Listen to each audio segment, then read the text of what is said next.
네, 우리에게 바람의 딸로 알려진 한비아 씨. 이제 그녀가 그동안 세계 일주 여행을 하면서 얻은 이 소중한 경험을 바탕으로 세계 각국 긴박한 구호 현장을 누비고 있습니다. 인물 포커스 오늘은 유엔 중앙 긴급 대응 기금 자문위원으로 활발한 활동을 하고 계시는 한비아 씨와 함께합니다.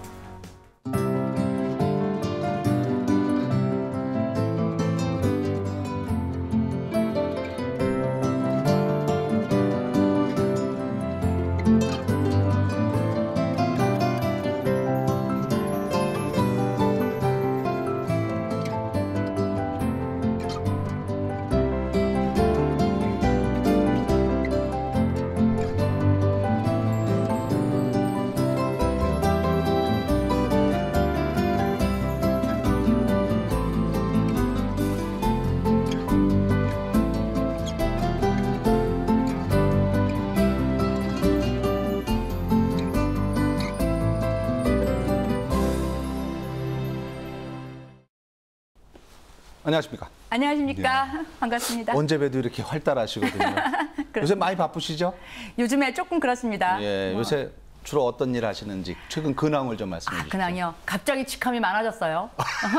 이 아까 예. 유엔 자문위원뿐만이 아니라 이제 이화여대 국제대학원에서 교수님, 네, 교수 일을 하고 있고요. 그리고 또 세계시민학교 교장을 하고 있고요. 그리고 무엇보다도 이제 긴급구호 현장에 가는 긴급구호 전문가 일을 하고 있습니다. 유엔 중앙 긴급 대응 기금 말이 좀 어려운데요. 우선 이게 어떤 역할을 하는 기금인지 좀 설명해 주시죠. 네, 그 말 그대로 중앙 긴급 대응 기금입니다.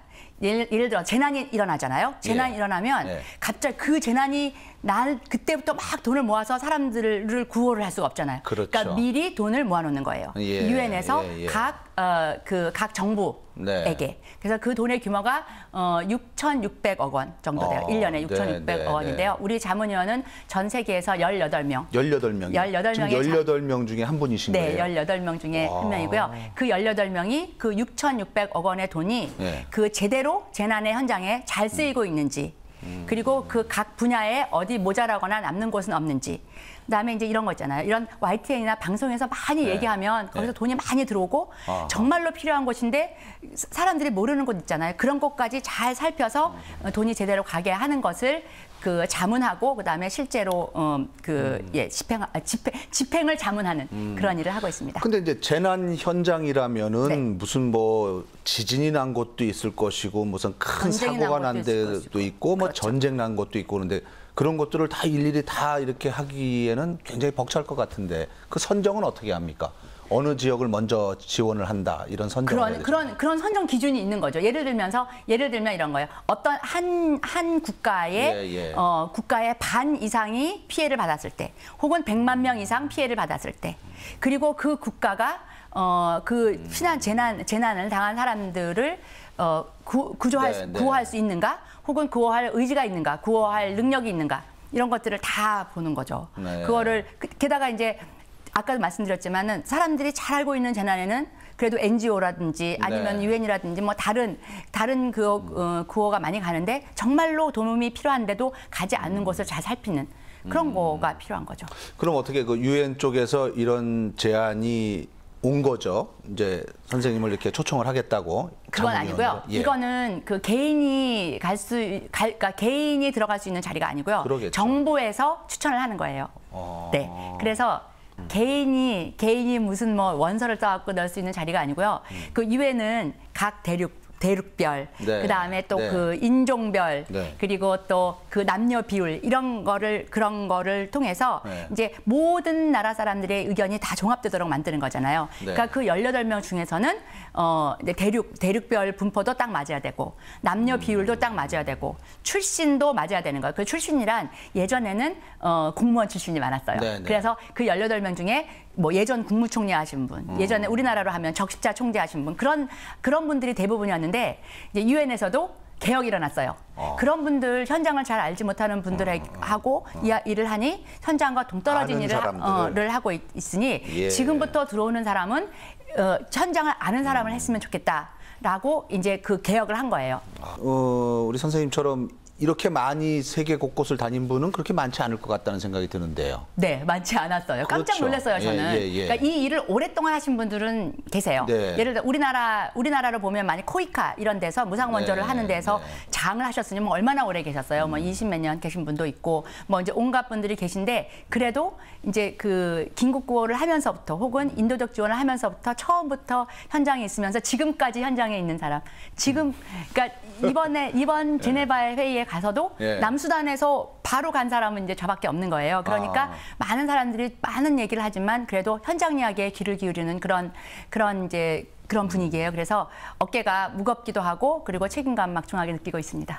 남수단 얘기를 하셨는데 남수단은 어떤 일로 방문하신 겁니까? 제가요 아직도 현장을 다니는 사람입니다. 네. 긴급구호 그 전문가 혹은 이제 긴급구호 현장 전문가, 현장자가 꼭 붙었으면 좋겠어요. 네. 바람의 딸이시잖아요. 바람의 딸이기도 하고 그다음에 제가 긴급구호를 하는 사람은 현장 냄새가 나야 되지 않겠습니까? 그렇죠. 현장에 피비린내도 나야 되고 현장에 먼지 냄새도 나야 되고 그분들의 고통과 눈물 냄새도 나야 되지 않겠습니까? 그래서 제가 아무리 무슨 유엔 자문위원회를 하던 아니면 학교에서 가르치던 모든 것은 현장을 중심으로 해야 된다고 생각해요.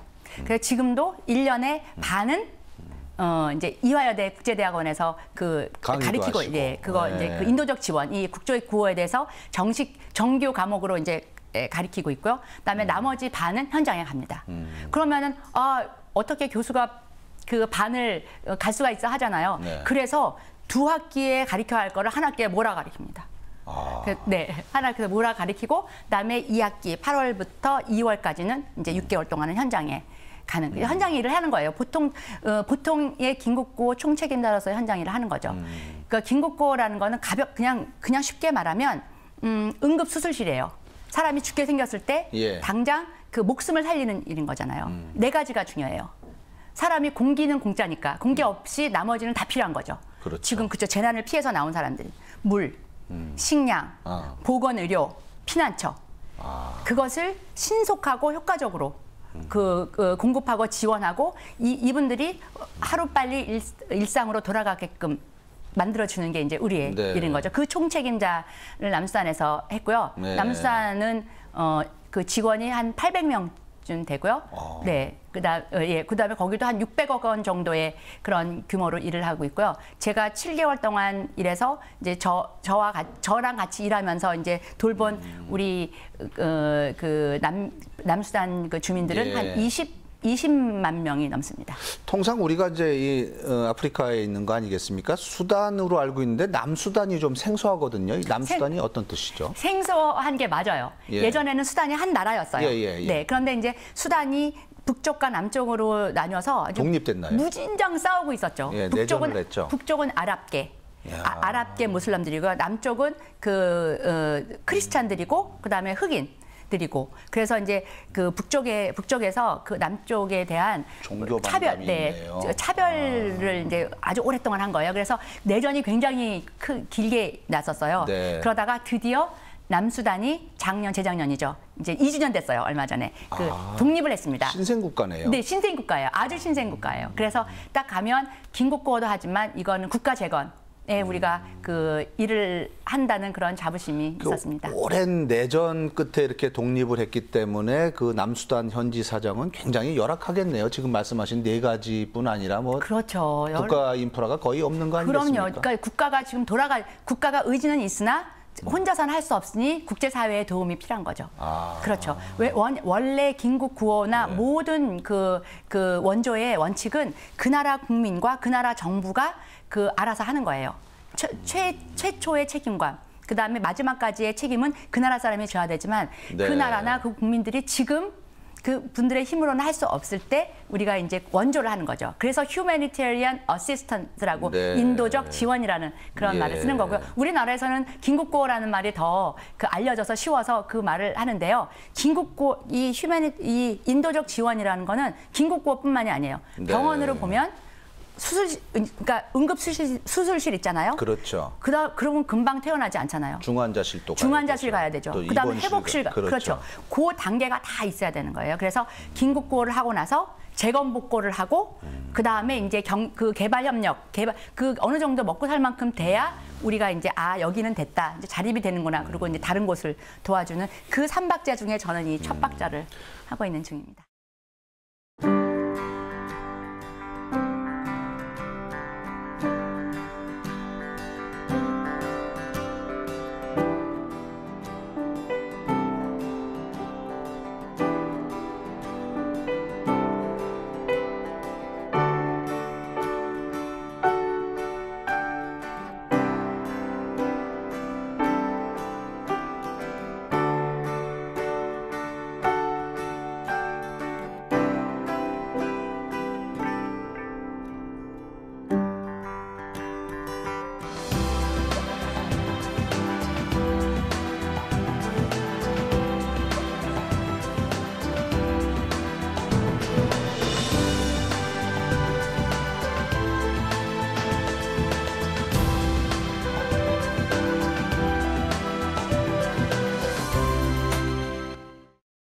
이게 바람의 딸로서 이렇게 전 세계를 누비고 다니시다가 지금 또 학생들 가르치고 계시다 그랬거든요. 네. 그 짧은 시간을 또 이렇게 집중적으로 몰아서 어떤 강의하고 계신 거예요? 바로 인도적 지원에 관한 강의를 하고 있어요. 그러니까 우리 그 이대 국제대학원은 이화여대 국제대학원에는 그 이제 원래 개발 협력이라는 우리가 이제 저개발국? 네, 그렇죠. 그걸 이제 도와주는, 예전에 우리가 저개발국이었을 때, 우리가 개발도상국이었을 때나 이럴 때 이제 우리가 도움을 받은 것처럼 지금 이제 우리가 이 유상원조, 무상원조, ODA라 그러잖아요. 그렇죠? 를 통해서 이제 우리가 그 원조를 하고 있는데 그 원조를 예전에는 긴급구호가 아니라 아까 회복실 그 단계만 이제 가리키고 있었어요. 그러다가 이번에 이제 접목을 한 거죠. 그래서 요 3단계를 지금 다 한 과목에 한 강의에 가리키고 있습니다. 너무 재밌어요. 워낙 또 현장 경험도 많으시고 또 강연도 많이 하시고 책도 많이 쓰시고 하기 때문에 학생들 반응이 굉장히 뜨거울 거라는 생각이 지금 언뜻 들거든요. 그러니까요. 제가 8시 수업을 했었어요. 작년에는 8시. 새벽이죠, 아이들한테는. 그런데 정말 이 과목을 들으려고 하는 학생들은 정말 나나 사는 사람들이라기보다는 우리 어떻게 하면 나의 성공이 다른 사람의 성공과 이어지는가, 나의 행복이 다른 사람의 행복과 이어지는가, 어떻게 하면 남을 조금 더 도울 수 있을까, 그런 일단 기본적인 생각을 하는 친구들이 모여 있는 거기 때문에 열기가 말도 못해요. 그럼 이제 제자 중에서도 저 한비아 교수님처럼 여기저기 막 이렇게 전 세계로 나가는 친구들도 많이 생기겠네요. 그랬으면 좋겠어요. 그리고 정말 제가 원하고 바라는 것이 바로 그거고요. 저는 사실 현장에 나가면 우리나라에서 온 분들도 물론 있지만, 예를 들어서 유엔이라든지 아니면 적십다라든지 아니면은 큰 국제 NGO라든지 그런 데서 일하는 한국 사람은 아직 적어요.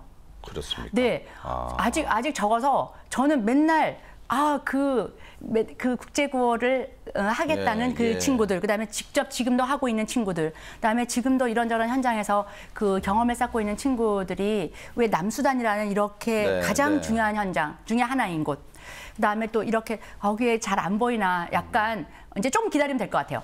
근데 이제 지금부터 나오기 시작하는 거는 팝콘 튀는 거예요. 팝콘이 하나가 탁 튀면 타다닥 쳐서 뒤에 이제 연쇄 반응이. 그래서 이제 제가 맨날 현장에서 한국 사람은 어디 있나 그러지 않아도 될 것 같아요. 저는 정말 그날을 기다리고 있습니다. 근데 앞으로 5년이면 될 것 같아요. 왜 하필 5년입니까? 왜냐하면 지금 튀어올 첫 번째 팝콘이 튀고 있는 거가 들리니까 탁탁탁탁 튀지 않겠습니까? 그리고 지금 공부하는 아이들뿐만이 아니라 이미 여러 NGO에서 일하고 있는 그 친구들이 이렇게 이제 국제사회에 가장 주류가 돼서 가는 거죠. 지금 보면 우리 학생들 중에서는 이렇게 국제협력단이랄까 또 무슨 배낭여행도 하면서 현지에서 이렇게 어려운 사람들 돕는 활동들을 많이 하는데, 선생님 보기에는 이제 아직도 많이 미흡하다는 건데. 예전에 비하면 비할 수는 없는 거죠. 그리고 진짜 정말요, 우리나라 사람들은 너무나 멋져요.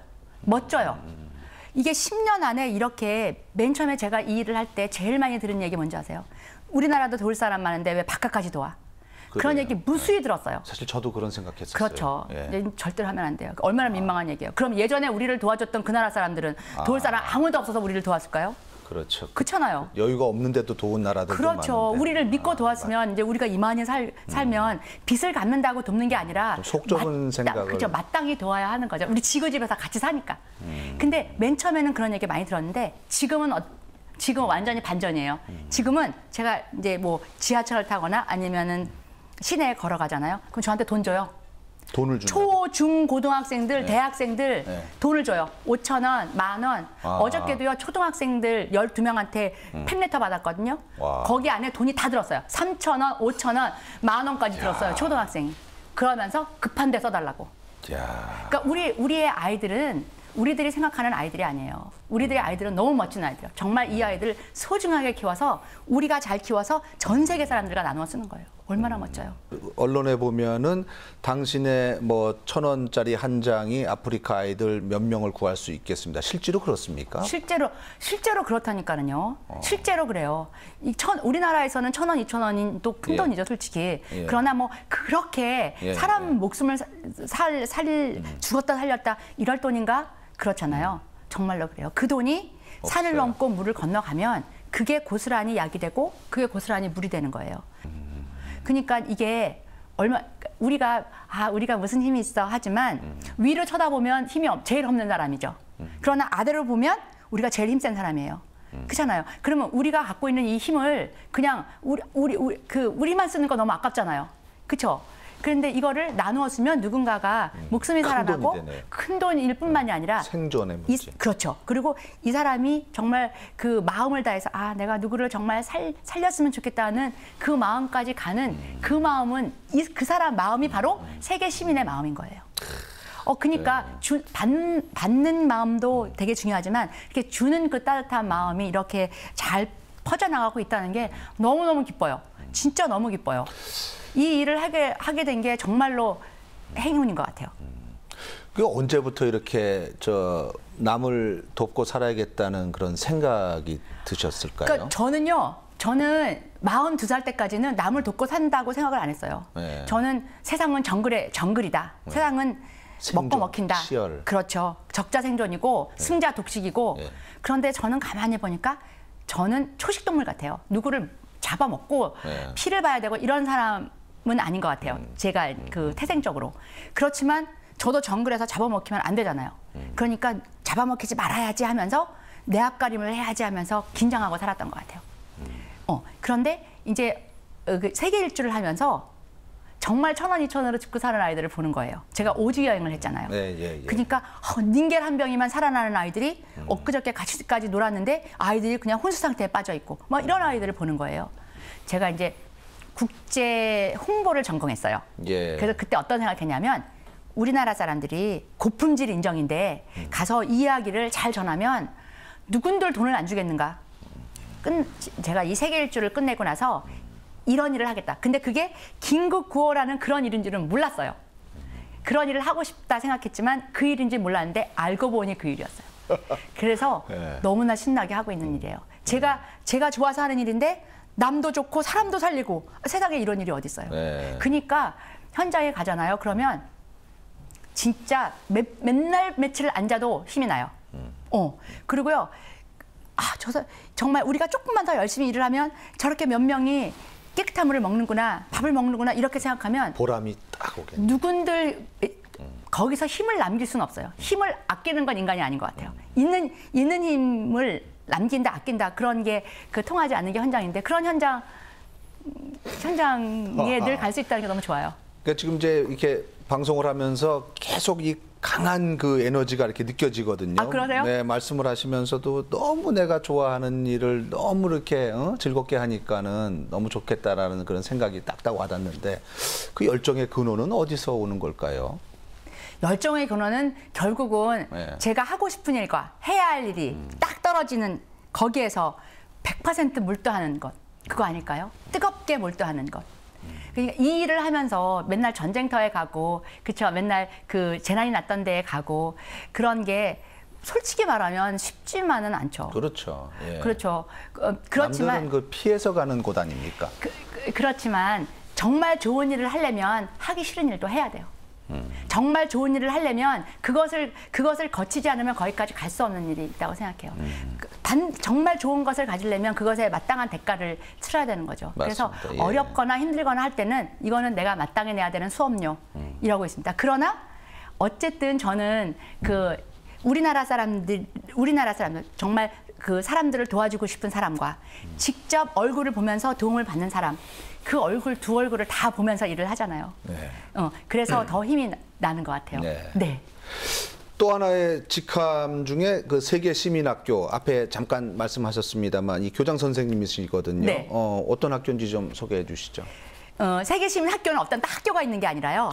이 세계 시민 의식을 고취하는 그런 학교예요. 아까도 말씀드렸지만, 네. 우리 모두가 지구집에서 살고 있는 한 가족이고, 그리고 그다음에 우리 모두는 예를 들어서 우리가 저는 이제 서울 사람이에요. 네. 저는 서울 사람이자 대한민국 국민이잖아요. 그거가 한 발짝 더 나가는 거예요. 대한민국 국민이자 세계 시민인 거예요. 쉬워요. 그게 세계 시민 뭔가 하죠. 우리의 범위를 넓히면 되는 거예요. 우리의 범위를 어디까지 넓히는가가 세계 시민 학교의 가장 큰 핵심이에요. 세계 시민 교육에. 뭐 입학하는 자격은 뭐 누구나 다 가능하겠네요. 그런 뜻과 마음이 모이는 그렇죠. 사람들이라면. 그렇죠. 전 국민이 들어올 수 있는 학교이고요. 네. 저는 세상에서 제일 큰 학교의 교장선생입니다. 예를 들면 이런 거죠. 그러니까 누구든지 예를 들어서 우리는 우리 집, 그다음에 우리 학교, 우리 직장, 대한민국까지는 잘 되잖아요. 그거를 한 번만 더 넓혀보는 거예요. 대한민국에서 우리 지구, 우리가 살고 있는 이 지구집, 그리고 우리가 같이 지금 이 동시대를 살고 있는 70억 인구를 우리의 무대가 이렇게 확 넓어지는 거예요. 그래서 우리의 베이스 캠프는 한국이지만 우리의 우리의 눈길과 손길과 관심이 전 세계로 퍼져나가는 거예요. 갑자기 무대가 대한민국에서 확 세계로 넓어지는. 그것이 바로 세계 시민 교육의 핵심입니다. 학생은 많이 늘고 있습니까? 학생은 많이 늘고 있습니다. 네.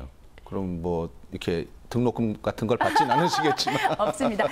세계 시민 학교는 네 가지 일단 일을 하는데요. 그 이제 세계 시민 교육을 그러니까 유치원, 초등학교, 중고등학교, 대학교, 그다음에 어른 하는 각각의 교재를 만들어야 되잖아요. 그렇죠. 그래서 그 교재를 만드는 일을 하고요. 그다음에 그 교재를 만들어서 각 학교에 가리키는 또 강사들이 있어야 될 거 아니에요. 그러니까 그 또 강사를 육성하는 그런 일을 하고요. 그다음에 서울랜드에 서울 세계 시민 학교 체험관이라는 곳에 있어요. 그래서 거기에서 체험을 하게 되고요. 그리고 그다음에 지도박 행군단이라는 그 청소년 중고등학교에 정말로 3박 4일 하는 그런 행군단. 그 네 가지를 통해서 지금 세계 시민 교육을 하고 있습니다. 뭐 말씀 그 네 나누다 가지 중에 보니까 뭐 한 가지라도 하셔야죠. 그죠? 알겠습니다. 네. 제가 꼭 뭔가 하나는 참 하도록 하겠습니다. 이 말씀 나누다 보니까 이제 이 시간이 굉장히 부족하다는 생각이 드는데. 그래요? 벌써 끝나요? 아닙니다. 아직. 끝으로 내가 이것만큼은 꼭 이루고 싶다. 지금까지 뭐 많은 일을 하셨습니다만 새롭게 하고 싶은 일 있으시면 말씀해 주시죠. 저는요. 이 세상에 굶는 아이가 없었으면 좋겠어요. 그런데 이거는 이루어질 수 없는 꿈이라는 것도 알고 있어요. 우리가 아무리 열심히 하고 목숨을 바쳐 일을 해도 그 일은 못하는 거잖아요. 세상에 굶는 아이가 없는. 그러나 우리가 일을 하는 만큼은 굶는 아이가 없어지는 거죠. 줄어드는 거죠. 줄어드는 거잖아요. 그러니까 우리가 같이 열심히 하지만 연대하지 않으면 안 되는.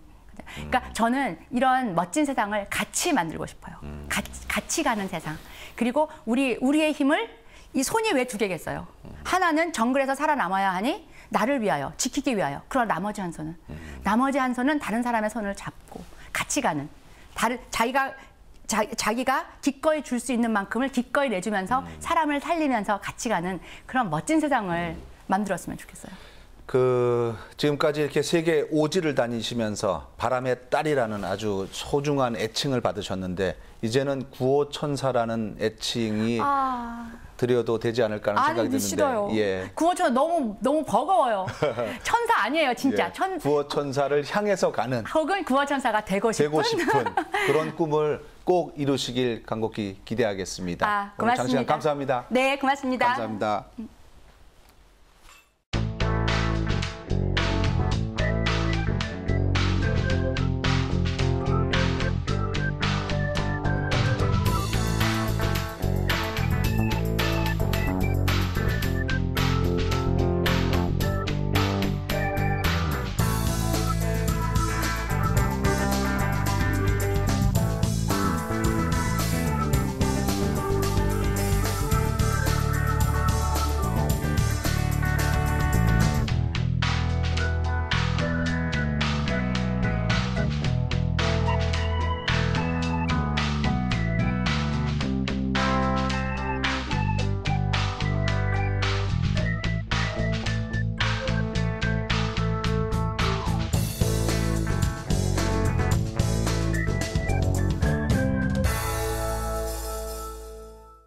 네, 세계 곳곳의 구호 현장들은 끝없이 죽음과 사투를 벌이는 곳입니다. 이곳에서 고통받는 이들은 우리와 무관한 사람들이 아닙니다. 우리가 시야를 조금만 더 넓힌다면 그들은 우리의 이웃이자 가족이 됩니다. 지구촌 모두가 인간답게 살 수 있는 디딤돌을 만드는 역할, 작은 기부부터 실천하시면 어떨까요? 인물 포커스 오늘 순서 마치겠습니다. 고맙습니다.